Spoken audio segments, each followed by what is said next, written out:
Bem-vindos ao canal Sejam Santos, onde vamos explorar a vida e as obras dos santos mais inspiradores da história da Igreja Católica. Nós vamos compartilhar suas histórias, seus ensinamentos e seus exemplos de virtudes, esperando que possam nos inspirar a viver de acordo com os ensinamentos de Cristo. Então, se você quer aprender mais sobre esses santos e descobrir como suas vidas podem ser caminhos que nos levam a Jesus Cristo para nós hoje, inscreva-se no nosso canal e deixe o seu like. Inscreva-se hoje mesmo, divulgue nosso canal a seus amigos e comunidades e nos ajude o nosso canal para que possamos alcançar mais pessoas na divulgação a conhecer mais a vida dos santos. Onde a santidade é uma jornada diária. Faça parte dessa comunidade de busca pela santidade.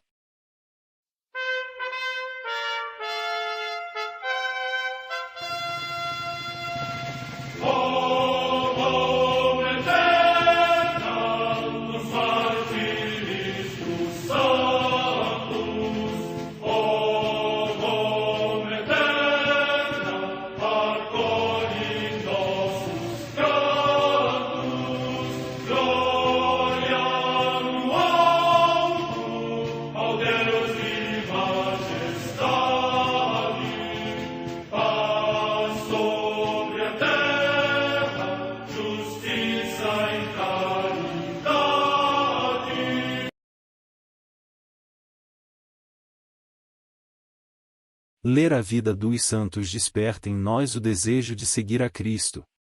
Através de suas vidas podemos aprender as virtudes, a sabedoria e o amor de Deus. Cada santo nos oferece um modelo de vida a ser imitado, como diz São Paulo na carta aos Hebreus, capítulo 12, versículo 1. Estamos rodeados por uma nuvem de testemunhas. A Igreja foi fundada por nosso Senhor Jesus Cristo não apenas como uma instituição, mas uma autêntica família. Os santos mártires, confessores, doutores, as virgens, os santos pastores e todos os demais santos são realmente nossos irmãos que nos precederam no caminho da fé e já estão no céu, para onde também iremos nós, pela graça de Deus. Portanto, sede santos, assim como vosso Pai Celeste é santo. Mateus capítulo 5, versículo 48. Hoje, dia 6 de abril, celebra a Igreja a vida desse grande santo, São Pedro de Verona. A Santa Madre Igreja celebra também nesse dia os santos. Em Sírmio, na Panônia, hoje Sremska Mitrovica, na Sérvia, a paixão de Santo Ireneu, bispo e mártir, que, no tempo do imperador Maximiano e do governador Probo, foi cruelmente atormentado, depois submetido a vários suplícios no cárcere durante vários dias, e finalmente decapitado. Morte no século IV. Em Constantinopla, hoje Istambul, na Turquia, Santo Eutíquio, bispo, que presidiu ao Concílio de Constantinopla II, onde defendeu tenazmente a reta fé e, depois de suportar um longo exílio, morreu professando a fé na ressurreição da carne. Morte no ano 582. Em Roma, Santa Gala, filha do cônsul Símaco, que, depois da morte do esposo, se consagrou durante muitos anos à oração, à esmola, aos jejuns e a outras obras santas junto à Igreja de São Pedro. São Gregório Magno descreveu a sua morte gloriosa. Morte no século VI. Em Troyes, cidade da Neústria, na atual França, São Vinebaldo, abade do mosteiro de São Lopo, célebre pela sua austeridade. Morte no ano 620.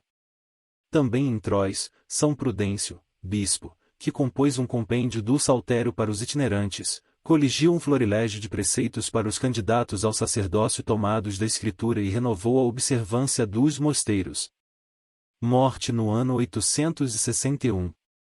Em Velehrad, na Morávia, atualmente na Chequia, o dia natal de São Metódio, bispo, cuja memória se celebra com a de seu irmão Cirilo no dia 14 de fevereiro. Morte no ano 885. No mosteiro de São Galo, na Suábia, hoje na Suíça, o beato Noqueiro Gago, monge, que passou quase toda a sua vida neste cenóbio, onde compôs numerosas sequências, era débil do corpo mas não da mente, gago da língua mas não da inteligência, sólido nas realidades divinas, paciente nas adversidades, afável com todos, assíduo na oração, na leitura, na meditação e na escritura literária. Morte no ano 912. No mosteiro de Santo Elias, no Monte Aulina, próximo de Palme, na Calábria, região da Itália, São Filareto, monge, insigne pela sua vida de oração. Morte no ano 1076. Na ilha de Skil, perto de Roeskilde, na Dinamarca, São Guilherme, abade, que, chamado do cenóbio dos cônegos regrantes de Paris à Dinamarca, restaurou a observância regular, superando grandes dificuldades e obstáculos, e partiu desta vida terrena ao amanhecer o domingo da Páscoa. Morte no ano 1203. No mosteiro de Santa Maria, no Sacro Monte, junto de Varese, também na Lombardia, a beata Catarina de Palanza, virgem, que, juntamente com algumas companheiras, levou vida eremítica segundo a regra de Santo Agostinho. Morte no ano 1478. Em Vintry, cidade do Tonkin, no actual Vietnã, São Paulo Le Bontin, presbítero e mártir, que, ainda clérigo, esteve preso no cárcere muito tempo por causa da sua fé e, elevado ao sacerdócio, foi reitor do seminário, compôs um livro de homilias e um compêndio de doutrina cristã. Finalmente, levado de novo a tribunal, foi condenado à morte no tempo do imperador Tu-Duc. Morte no ano 1857. Em Verona, na Itália, o beato Zeferino Agostini, presbítero, que se dedicou ao ministério da pregação, da catequese e da educação cristã, e promoveu obras de todo gênero em favor da juventude, dos pobres e dos enfermos, para as quais fundou a congregação das Ursulinas Filhas de Maria Imaculada. Morte no ano 1896. Em Turim, na Itália, o beato Miguel Rua, presbítero, discípulo de São João Bosco, insigne propagador da Sociedade Salesiana.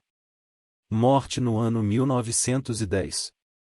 Em Fiobbio de Albino, localidade próxima de Bérgamo, na Itália, a beata Petrina Morosini, virgem e mártir, que, aos 26 anos, quando vinha da oficina onde trabalhava de regresso à sua casa, foi atacada por um jovem e morreu ferida de morte, ao defender a sua virgindade consagrada a Deus. Morte no ano 1957. Vida de São Pedro de Verona. Grande inquisidor, taumaturgo e mártir. Dotado de raro carisma de pregador e convertedor de hereges, esse extraordinário frade dominicano libertou, por meio de uma cruzada, toda a Toscana da heresia dos maniqueus, sendo por eles martirizado.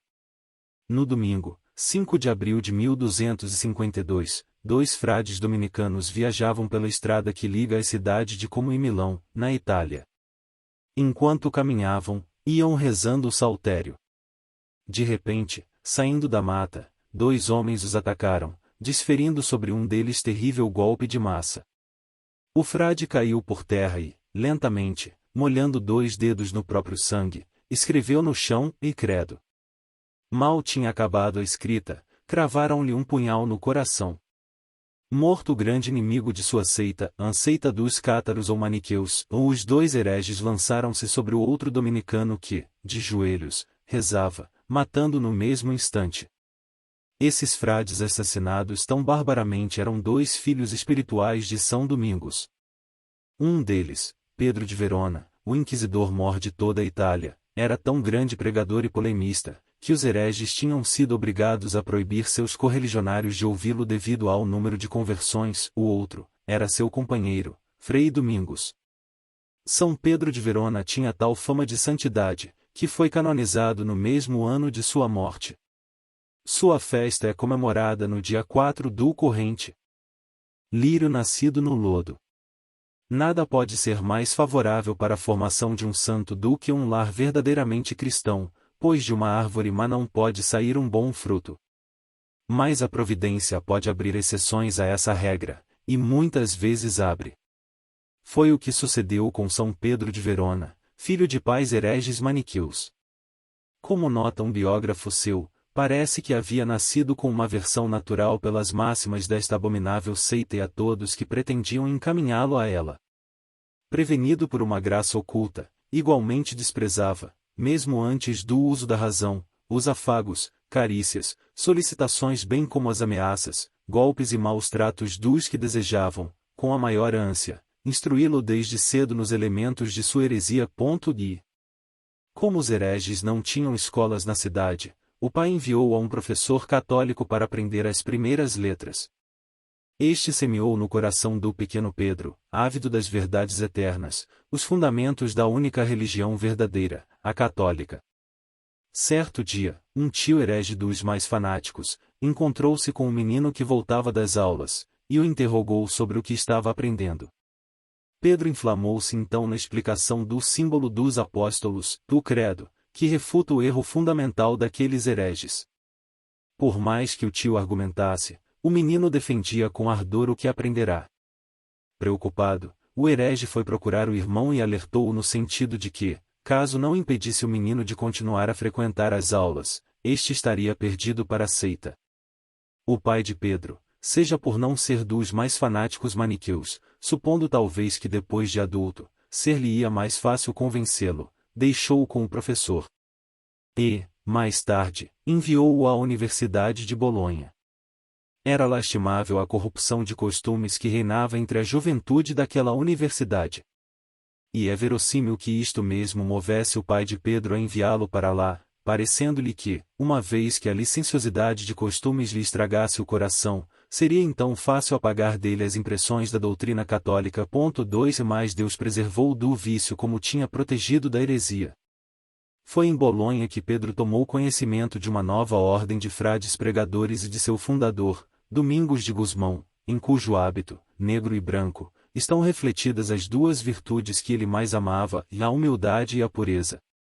Apesar de ter apenas 16 anos, o adolescente apresentou-se a São Domingos, que o admitiu incontinenti no noviciado. O noviço julgou seu dever domar de vez todas as más inclinações, triste herança dos pobres filhos de Eva, por uma mortificação espantosa. Praticamente não comia, pouco dormia, e retalhava o corpo com flagelações. Em pouco tempo seu organismo ressentiu-se e ele foi atacado por mortal doença. Mas uma milagrosa intervenção divina salvou-lhe a vida. Zeloso demolidor das heresias. Após sua profissão religiosa, Frei Pedro dedicou-se com afinco aos estudos, tornando-se capaz de, em pouco tempo, receber a ordenação sacerdotal e de subir no púlpito, de atacar os hereges, e de parecer nas mais belas ocasiões para a defesa e sustentáculo da Igreja. Ele se comportava com tanto zelo que, segundo os termos de Santo Antonino, todas suas ações pareciam animadas de uma muito viva fé e ardente caridade. 3 E desde sua ordenação, Frei Pedro pedia sempre no santo sacrifício da missa a graça de derramar seu sangue pela fé. Começou então a parte verdadeiramente extraordinária de sua vida, que tem poucas similares na história da Igreja. Com um dom especial para mover os corações mesmo dos pecadores mais endurecidos e dos hereges, sua pregação era acompanhada de milagres portentosos. O que convertia muitos, para desespero do inimigo infernal que procurava de todos os modos impedi-lo de falar. Certa vez pregava ele na praça do mercado de Florença, pois não havia igreja suficientemente grande na cidade para conter a multidão que fora ouvi-lo. De repente, surgiu um enorme corcel negro, correndo a toda a brida em direção aos ouvintes, parecendo disposto a esmagar tudo que encontrasse pela frente. O santo, com o sinal da cruz, dissipou como fumaça esse fantasma feito pelo demônio.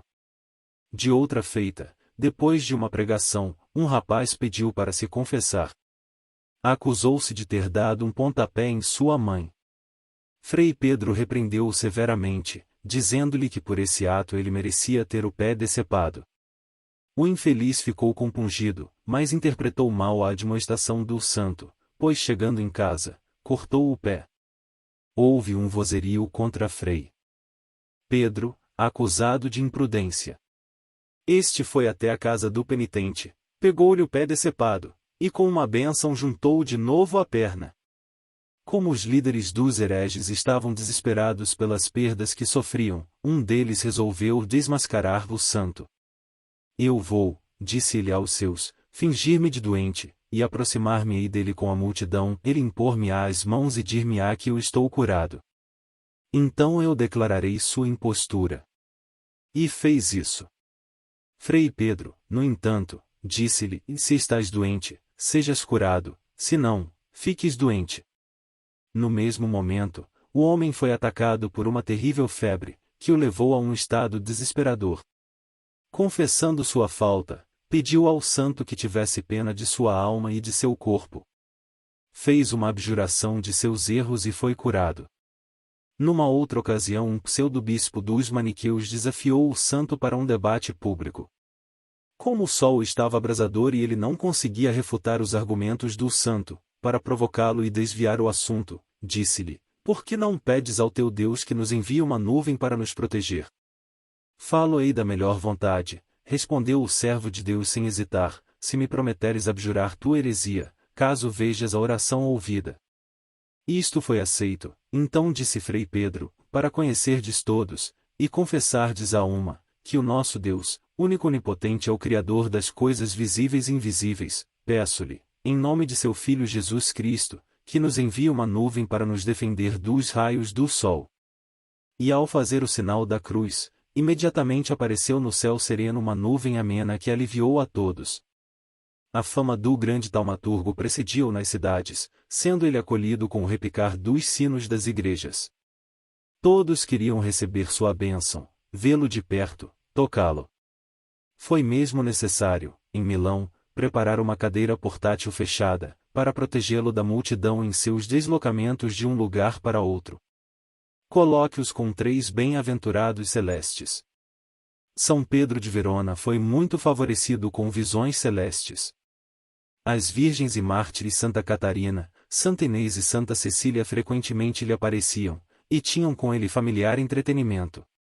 Isso foi-lhe causa de uma grande provação, pois um dia um frade ouviu aquelas vozes femininas na cela do santo, e comunicou ao superior. Este, no capítulo, repreendeu Frei Pedro, que em vez de se defender, disse apenas: eu sou um grande pecador, pois, em sua humildade, não queria que soubessem dos favores celestes que recebia. Foi então relegado a um convento distante, com a proibição de sair e de pregar. Certo dia, nessa reclusão forçada, Frei Pedro lamentou-se amorosamente diante de um crucifixo, dizendo: e, então, meu Deus, vós, que conheceis minha inocência, como podeis sofrer que eu permaneça tanto tempo na infâmia? Nosso Senhor respondeu-lhe: e eu, Pedro, não era inocente? Merecia os opróbrios e as dores com que fui acabrunhado no curso de minha paixão? Aprende assim de mim a sofrer com alegria as maiores penas, sem ter cometido os crimes que te são imputados. Mas os superiores deram-se conta de seu erro e chamaram de volta o grande pregador. Em 1232 o Papa Gregório IX, que conhecia o zelo e a pureza de doutrina de Pedro de Verona, nomeou o Inquisidor-Geral da Fé.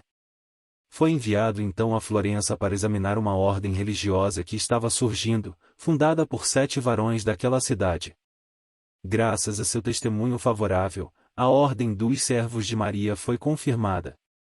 Frei Pedro de Verona não combatia a heresia só com palavras, mas persuadiu os católicos a se coligarem em uma espécie de cruzada para expulsar do país todos os hereges, e, em menos de 6 anos, logrou ver católica a Toscana inteira. Ardor apostólico coroado com o martírio. Os hereges não se conformavam com o deperecimento de sua seita. Assim, coligaram-se para exterminar aquele que tantos estragos fazia. Por uma luz sobrenatural, São Pedro conheceu que o momento de seu tão desejado martírio estava próximo. E o disse a muita gente, por exemplo, a uma multidão de 10.000 pessoas que o ouviam em Milão, no domingo de Ramos. No sábado seguinte à Páscoa, como vimos, dirigia-se de Como, onde era prior, para Milão, quando foi martirizado aos 46 anos. Como foi o primeiro mártir da ordem dominicana, é também conhecido como São Pedro Mártir, e foi imortalizado por seu irmão de hábito, o célebre beato França Angélico, em várias pinturas. Oremos Deus onipotente e misericordioso, deixes a São Pedro de Verona superar as torturas do martírio. Concedei que, celebrando o dia de seu triunfo, passemos invictos por entre as ciladas do inimigo, graças à vossa proteção. Amém. São Pedro de Verona, rogai por nós.